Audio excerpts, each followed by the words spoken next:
বিশেষ অধিবেশন ডেকে দুদিন ধরে আলোচনা ও অনুরোধের পরও বিরোধীদের সমর্থন আদায় করতে পারেননি মোদী সরকার।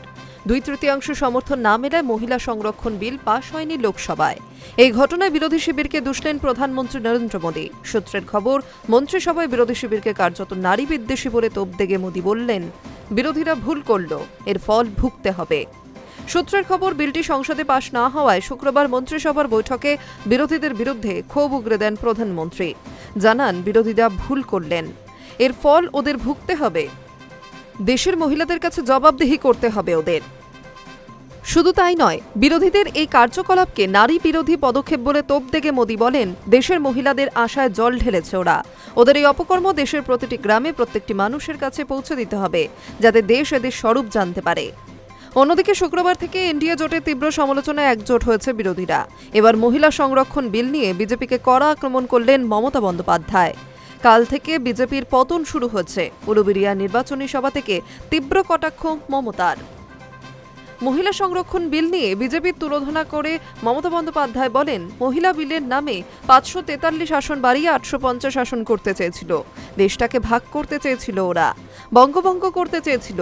আমরা এখানে ইলেকশন থাকা সত্ত্বেও 21 জন সাংসদকে পাঠিয়েছি। আমরা কাল বিজেপিকে পরাস্ত করেছি। আগামী দিনে বিজেপিকে হটাবো। মোদির পতন শুরু হয়েছে। বাংলাকে টার্গেট করলে আমরা দিল্লিকে টার্গেট করি। বাংলায় বিজেপির মিথ্যাচারের অভিযোগ তুলে মমতা বন্দ্যোপাধ্যায় আরও বলেন, বলেছিলাম পতন হবে। গতকাল থেকে পতন শুরু হয়ে গেছে তো। কাল মুখে ঝামা ঘষে দিয়েছে, এবার বাংলার মানুষ ঝামা ঘষে দিন। উল্লেখ্য, 3 দিনের বিশেষ অধিবেশনে 3টি বিল পাশ করাতে উঠে পড়ে লেগেছিল মোদী সরকার, যার প্রথমটি ছিল লোকসভা ও বিধানসভাগুলিতে মহিলাদের জন্য 1/3 আসন সংরক্ষণ। এই বিলের নাম নারী শক্তি বন্দন অধিনিয়ম। দ্বিতীয়টি ছিল লোকসভার আসন পুনর্বিন্যাস বিল এবং তৃতীয়টি ছিল কেন্দ্রশাসিত অঞ্চল আইন সংশোধনী বিল। তবে বিরোধীদের অভিযোগ ছিল, মহিলা সংরক্ষণের মোড়কে ভারতের ভোট মানচিত্র বদলে দেওয়ার চেষ্টা করছে মোদী সরকার। বিলটির বিরোধিতায় একজোট হয়ে বিরোধী শিবিররা এবার তোপ দাগলেন মোদী সরকারকে। ভোটাভুটি চলাকালীন বিলটির পক্ষে 298টি ভোট পড়লেও বিপক্ষে পড়ে 230টি। ভোটাভুটিতে অংশ নিয়েছিলেন 528 জন সাংসদ। বিলটি পাশ করাতে প্রয়োজন ছিল 2/3 সমর্থন, অর্থাৎ 352টি ভোটের। তা না মেলায় শেষ পর্যন্ত পাশ করানো যায়নি বিলটি। উল্লেখ্য, 2023 সালে নারী শক্তি বন্দন অধিনিয়ম বিল পাশ হয়েছিল সংসদে। বিলে উল্লেখিত ছিল, মহিলাদের জন্য 33% আসন সংরক্ষিত থাকবে। সেখানে আরও বলা হয়েছিল, জনগণনার পরে আসন পুনর্বিন্যাস করা হবে, তারপর ওই আসনে 33% আসন সংরক্ষিত রাখা হবে মহিলাদের জন্য। কিন্তু এখন কেন্দ্র আর জনগণনার অপেক্ষা করছে না।